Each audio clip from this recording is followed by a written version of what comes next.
ஒரு நாள் ஒரு ராஜா வந்து ஒரு கனவு காண்றார். அந்த கனவுல வந்து அவருக்கு என்ன வருது அப்படின்னு சொன்னால், காலையில் அவர் தூங்கி எந்திரிக்கும் போது அவர் வாயில் உள்ள பல்லெல்லாம் கொட்டி போயிடுச்சான். இவருக்கு எந்திரிச்சோடனே இது என்னமோ சரியாக படலையே, இது என்னவா இருக்கும் அப்படின்னு சொல்லிட்டு அவருக்கு ஒரே கன்ஃபியூஷன்.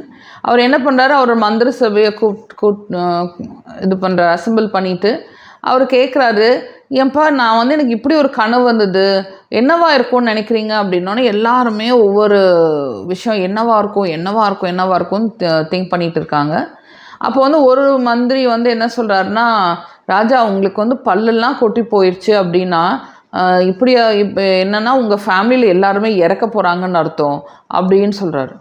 சொன்னோடனே ராஜாவுக்கு வந்து கேட்டோடனே ரொம்ப பிடிக்கல. இந்த விஷயம் கேட்டோடனே இது எப்படி இப்படி சொல்லலாம் சொன்னோடனே இந்த மந்திரியை பிடிச்சி அவங்க என்ன பண்ணுறாங்க, ஜெயிலில் போட்டுறாங்க. பெரிய பனிஷ்மெண்ட் கொடுத்து ஜெயிலில் போட்டுறாங்க.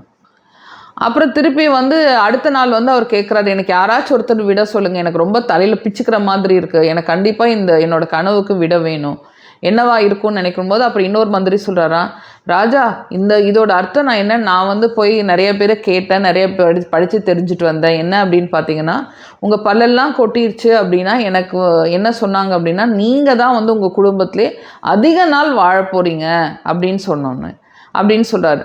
சொன்னோன்னே இவருக்கு ஒரே குஷியாகி அந்த மந்திரியை தூக்கி தலையில் வச்சு இது பண்ணி நிறைய பரிசு பொருட்கள்லாம் கொடுக்குறாங்க. இதில் நமக்கு என்ன தெரியுது, ஒரே விஷயத்தை தான் அந்த மந்திரி என்ன சொன்னால், நீங்கள் எல்லாரும் உங்கள் குடும்பத்தை செத்து போயிடுவாங்கன்னு சொன்னாங்க.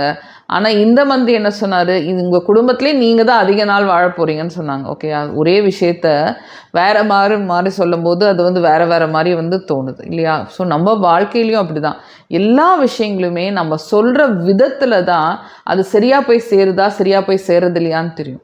இதுதான் ஆட்டிடியூடுன்னு சொல்லுவாங்க. நம்ம என்ன ஆட்டிடியூடில் நம்ம சொல்கிறோமோ அதை வந்து மக்கள்னால் புரிஞ்சுக்க முடியும். ஸோ அப்போ வந்து என்னாகும், நம்மளோட சொல்லுக்கோ செயலுக்கோ அவங்க வந்து பதிலளிக்க மாட்டாங்க. நம்ம எந்த எண்ணத்துலேருந்து சொல்கிறோம், எந்த ஆட்டிடியூட்லேருந்து சொல்கிறோங்கிறதுக்கு தான் மதிப்பு கொடுப்பாங்க. ஸோ சின்ன சின்ன விஷயங்கள் கூட நீங்கள் கரெக்டான ஆட்டிடியூடில் சொல்லணும். எப்போ பார்த்தாலும் இதைப்பாச்சு அதாச்சுன்னு கம்ப்ளைண்ட் பண்ணுறீங்களா, இப்படி இருக்குது இது என்ன பண்ணலான்னு கேட்டிங்க அப்படின்னா கொஞ்சம் பெட்டராக இருக்கும். Okay, so attitude is very important. அதே மாதிரி the tone of the problem is also very important. நீங்கள் எந்த மாதிரி டோனில் அதை எப்படி எடுத்து கொண்டு போகிறீங்களோ, எப்படி சொல்கிறீங்களோ அதுவும் வந்து ரொம்ப ரொம்ப முக்கியம். ஸோ முக்கால்வாசி பிரச்சனைகள் உங்கள் டோன்லேயும் உங்கள் ஆட்டிடியூட்லேயுமே நீங்கள் கரெக்ட் பண்ணிங்க அப்படின்னா அது பிரச்சனையாகவே இருக்காது. எவ்வளோ பெரிய ப்ராப்ளம் வந்தாலும் அது ரொம்ப குட்டி ப்ராப்ளம் ஆயிரும். ஓகே, ஸோ இன்றைக்கி ட்ரை பண்ணி பாருங்கள். இந்த நாள் உங்களுக்கு மிகவும் இனிய நாளாக இருக்க என்னோட வாழ்த்துக்கள்.